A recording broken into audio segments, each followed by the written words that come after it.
Alright, ladies and gentlemen, welcome to another video. This time, we're discussing what my build looks like as far as skills and gear. Paragon can't really talk to because I didn't really do it. I mostly listened to a sighted person telling me what to do for the Paragon. So, what am I rocking here? Well, firstly, let's go somewhere where people are not going to be interrupting with their names being read out loud.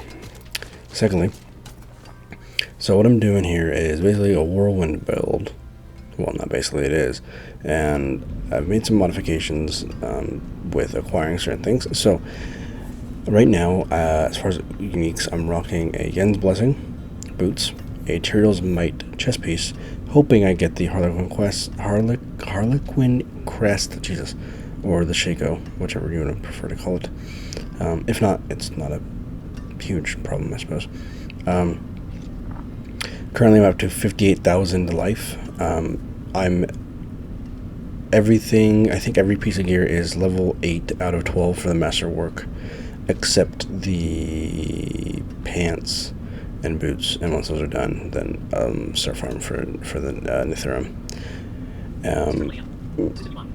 Overcapped resistances, overcapped armor, and almost 60k health.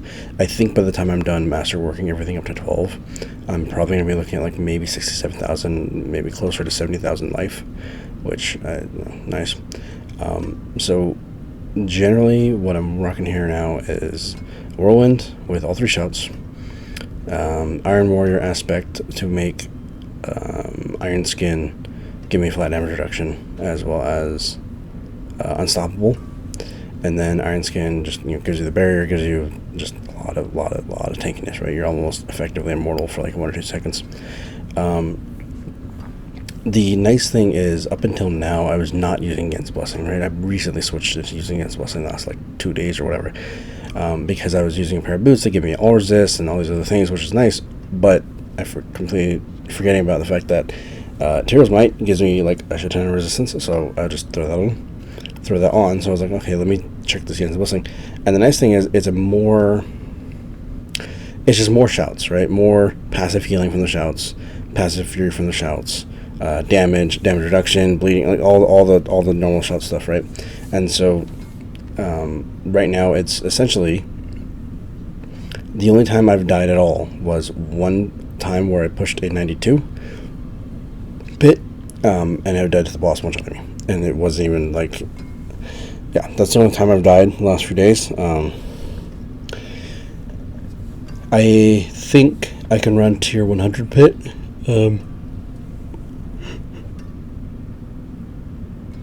Excuse me. Sorry.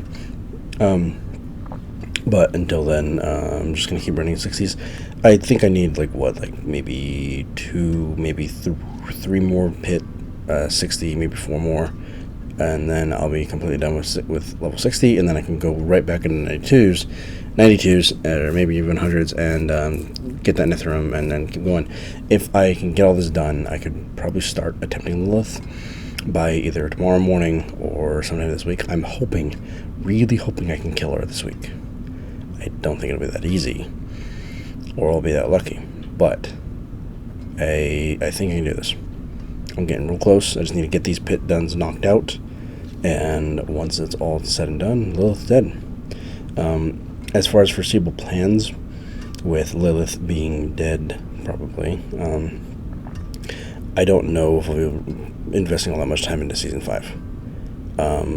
Unfortunately, the game does look like it's getting more improved and all that, and I'll keep up on the news and understand what's happening in the game and all that, but I'm getting kind of burned out, so it's a little tricky to find the motivation to keep going. On top of that, I don't know how Season 5 is really going to play out because they haven't discussed stuff yet. That's Thursday now, I think, is the stream. So I guess I'll make up my mind when I hear about what they're changing from PTR to live, right? Aside from that, also we have the MK1 Year 2 patch, essentially, and basically they seemingly are overhauling a lot of MK1, more ambush moves and more system changes, stuff like that. So we're getting a lot of good stuff over there. Street Fighter 6 is in a good spot. I can play matches finally again, so I can actually rank up.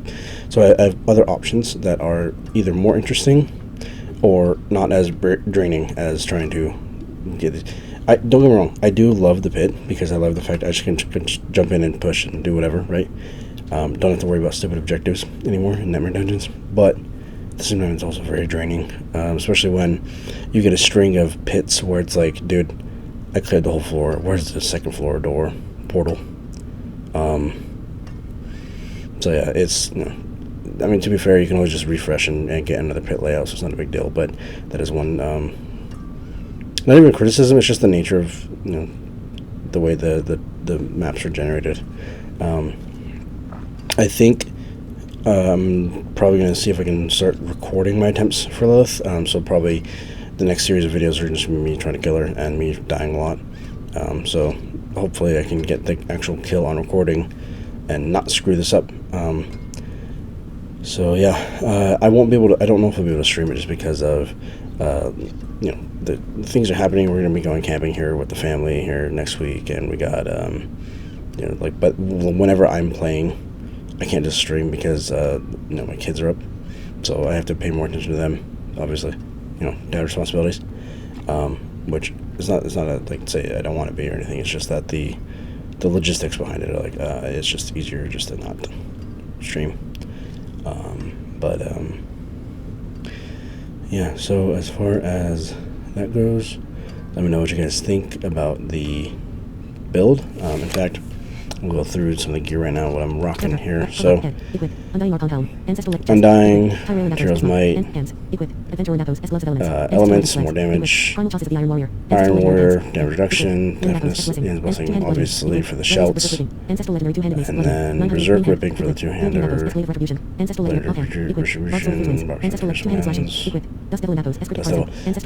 the one that I've been questioning is, I'm not sure what I should do here, is the Retribution. I have it there purely for the whenever the bosses are staggered, so if Lilith or the pit bosses, just a flat, pretty chunky damage multiplier.